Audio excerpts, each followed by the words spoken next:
یہ قصہ ایک سعادت مند فرزند، ایک پاک دامن نوجوان اور ایک نیک دل مالک کا واقعہ ہے جو صحیح بخاری میں مختلف مقامات پر اور صحیح مسلم میں بھی آیا ہے۔ عبداللہ بن عمر رضی اللہ تعالیٰ عنہ اس کے راوی ہیں۔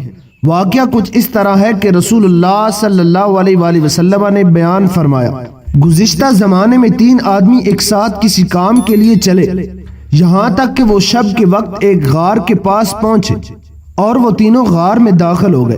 اللہ کا کرنا کچھ ایسا ہوا کہ ایک پتھر پہاڑ سے گرا اور غار کا منہ بند ہو گیا۔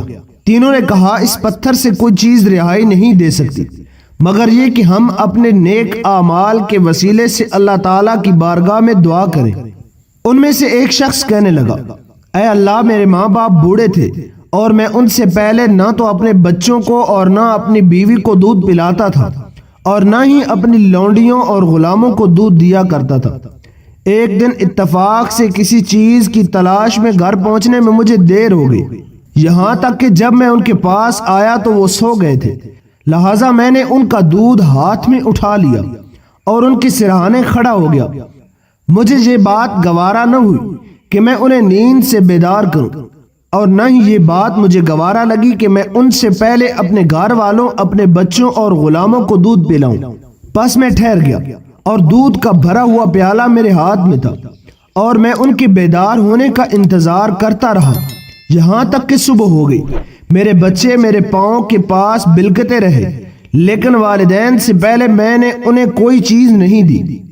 جب وہ دونوں بیدار ہوئے تو انہوں نے دودھ پیا، پھر میں نے باقی سب کا سب دودھ اپنے بچوں کو اور اپنے غلاموں کو اور اپنی بیوی کو پلایا۔ اے اللہ، اگر میں نے یہ کام محض تیری رضامندی حاصل کرنے کے لیے کیا ہے تو اس پتھر کی وجہ سے جس حال میں ہم ہیں اس کو ہم سے دور فرما دے۔ چنانچہ وہ پتھر تھوڑا سا ہٹ گیا مگر اتنا نہیں ہٹا کہ وہ غار سے باہر نکل سکے۔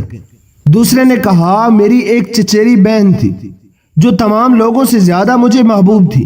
میں نے اس سے ہم بستری کی خواہش کی مگر وہ راضی نہ ہوئی، یہاں تک کہ 1 سال جب قحط پڑا تو اس کو کچھ ضرورت پیش آئی، چنانچہ وہ میرے پاس آئی۔ میں نے اس کو 120 اشرفیاں اس شرط پر دیں کہ وہ مجھے اپنے ذات سے نہ روکے۔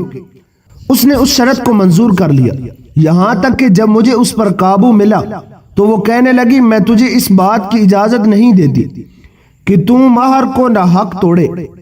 پس میں نے شر کے ساتھ ہم بستری کو گناہ سمجھا اور اس سے علیحدہ ہو گیا، حالانکہ وہ تمام لوگوں سے زیادہ مجھے محبوب تھی، اور میں نے جس قدر اشرفیاں اس کو دی تھی واپس نہیں لی، سب کچھ معاف کر دیا۔ اے اللہ، میں نے یہ کام صرف تیری رضا کی خاطر اور تیرے خوف کی وجہ سے کیا تھا۔ اگر یہ کام تیری بارگاہ کے اندر مقبول ہے تو جس مصیبت میں ہم گرفتار ہیں اس کو ہم سے دور فرما دے۔ چنانچہ وہ پتھر کچھ اور ہٹ گیا مگر ابھی وہ اس سے نکل نہیں سکتے تھے۔ تیسرے شخص نے کہا، اے اللہ، میں نے کچھ لوگوں کو مزدوری پر لگایا تھا اور انہیں ان کی مزدوری دی تھی، سوائے ایک شخص کے کہ اس نے اپنی مزدوری نہیں لی اور چلا گیا، تو میں نے اس کی مزدوری کو بڑھانا شروع کیا یہاں تک کہ بہت مال اس سے حاصل ہوا۔ پھر وہ ایک لمبے عرصے کے بعد میرے پاس آیا اور کہنے لگا، اے اللہ کے بندے، مجھے میری مزدوری دے دے۔ میں نے اس سے کہا، جس قدر اونٹ، گائیں، بکریاں اور غلام تو دیکھ رہا ہے یہ سب تیری مزدوری ہے۔ اس نے کہا، اے اللہ کے بندے، کیا تو میرے ساتھ مذاق کرتا ہے؟ تو میں نے کہا، میں تیرے ساتھ مذاق نہیں کرتا، جو تیری مزدوری تھی اس کے ساتھ میں نے کاروبار شروع کیا۔ آج یہ جو تو بکریاں، اونٹ، گائیں اور غلام دیکھ رہا ہے یہ سب کچھ تیرا ہے۔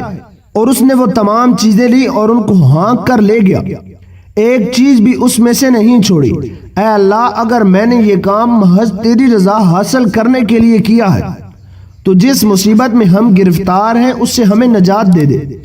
چنانچہ وہ پتھر بالکل ہٹ گیا کہ وہ اس سے باہر نکل کر چلے گئے۔ انہی الفاظ کے ساتھ اجازت چاہتے ہیں، تب تک کے لیے اپنا اور اپنے پیاروں کا ڈھیر سارا خیال رکھیے گا۔ ملتے ہیں ایک نئے اور دلچسپ موضوع کے ساتھ، تب تک کے لیے اللہ حافظ۔